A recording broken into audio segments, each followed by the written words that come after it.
Meron na naman po tayong isang mainit na balita tungkol dito kay XRP, ang siyang kumakalat dito sa community ng crypto. Ayon po sa isang kilalang market analyst ay posibleng umabot daw sa $27 ang presyo ng XRP sa loob lamang ng 63 days or 2 buwan. Totoo nga kaya ito? Ano po ang basehan ng prediction na ito? At higit po sa lahat ay paano po ito makakaapekto sa atin bilang mga crypto traders at investors ni XRP. Kaya ayan po ang siyang ating pag-uusapan sa video na ito. Pero bago po tayo magpatuloy ay pakibasa na lamang po ang disclaimer dito sa ibaba ng ating screen. Sa ngayon ay bumaba na po ng 3.16% ang presyo ni XRP. At yan, matapos po ang malaking pagbagsak na 29.33% nitong nakalipas na buwan ng February. Dahil dito ay nawalan na po ng lakas itong sa XRP at hindi na nito napanatili ang kanyang psychological level na $3. Ngunit ayon po kay Egrag Crypto, isang market analyst na kilala sa matapang niyang mga prediction, malapit na umanong magkaroon ng recovery si XRP. Sa kanyang pag-aaral ng historical data ni XRP, nakita niya ang isang pattern na maaring magpahiwatig ng paparating na bull run. Ayan, kanya pong naipredict na aabot daw sa $27 itong si XRP.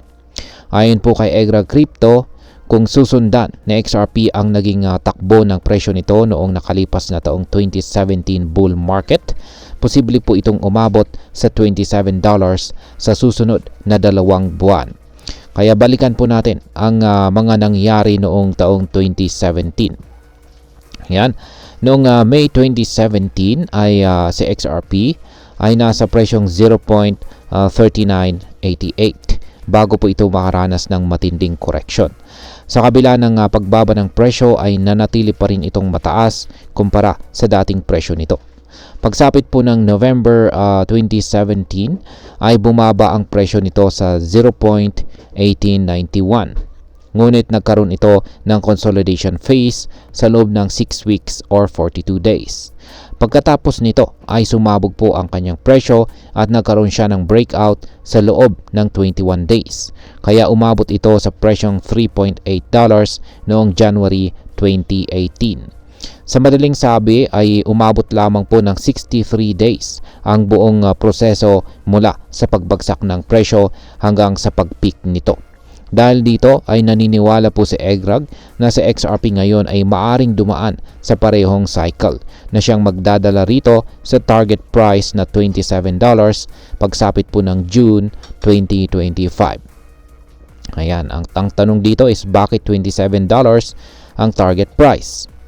Ayan, ang $27 na target price ay hindi po basta-basta hinulaan lamang. Base po ito sa Fibonacci extension level na 1.618, isang mahalagang technical indicator na ginagamit po talaga sa crypto trading. Sa taong 2017 na bull run ay naabot po ng XRP ang 1.618 na Fibonacci extension na tumapat sa presyo ng $3.3. Sa ngayon, ang parehong Fibonacci level ay nasa $27. Kaya ito ang target ni Egrag para sa cycle na ito. Noong February 2024, kahit nasa 0.54 lamang sa XRP, sinabi po ni Egrag na maabot nito ang $27. Ibig sabihin ay nangangailangan po ito ng 4,900% na growth. Ngayon na nasa $2.09 na ang presyo ni XRP, para maabot ang $27 ay kailangan po nitong lumaki ng 1,191%. Mas maliit na growth kumpara sa dati, pero napakalaki pa rin ito. Kaya ang tanong ay realistic ba talaga ito? Kaya ayan, realistic nga ba talaga ang prediction na ito? Para masagot na ito ay kailangan po nating tingnan ang ilang mga factors. Ayan, yung kanyang historical performance ay sa crypto ay madalas pong inuulit ang mga market cycles. At kung pagbabasihan po natin ang 2017 bull run, hindi po malabong mangyaring maulit ito. Ayan. Maliban po sa kanyang historical performance ay ang institutional adoption ni XRP. Marami pong kumpanya at financial institutions ang nagiging interesado kay XRP, lalo na sa mga use case nito sa cross-border payments. At nandyan rin ang regulatory clarity. Matagal nang may legal battle itong si XRP laban sa US Securities and Exchange Commission or SEC.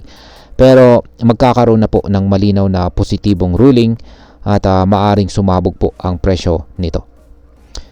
Ayan, at meron din tayong overall market condition. Ayan, na kailangan na rin nating tingnan. Kung bullish po talaga ang buong crypto market, malaki po ang chance na mahila rin pataas itong si XRP. Ayan. Pero syempre may mga risk factors din na dapat nating isaalang-alang. Yan po ay ang bearish market sentiment. Yan, sa kasalukuyan ay hindi pa malinaw kung handa na ba ulit ang crypto market para sa isa pang malaking rally. At syempre nandyan na rin ang regulatory uncertainty. Yan, kapag nagkaroon po ng negatibong balita tungkol kay XRP, maaring hindi po matuloy ang inaasahang pagtaas ng presyo nito. At bilang panghuli ay nandyan na rin ang market manipulation. Sa crypto ay meron po talagang mga whales o mga malalaking investors na kayang kontrolin ang presyo sa pamamagitan po ng pump and dump schemes. At ayan, kung magkatotoo ang prediction ito, malaking oportunidad ito para sa atin bilang mga crypto traders at investors ni XRP. Kaya para po sa mga hodlers or long-term investors, kung matagal mo nang hawak ang iyong XRP, posibleng malaki po ang magiging gain po natin dito kung umabot nga ito sa presyong $27.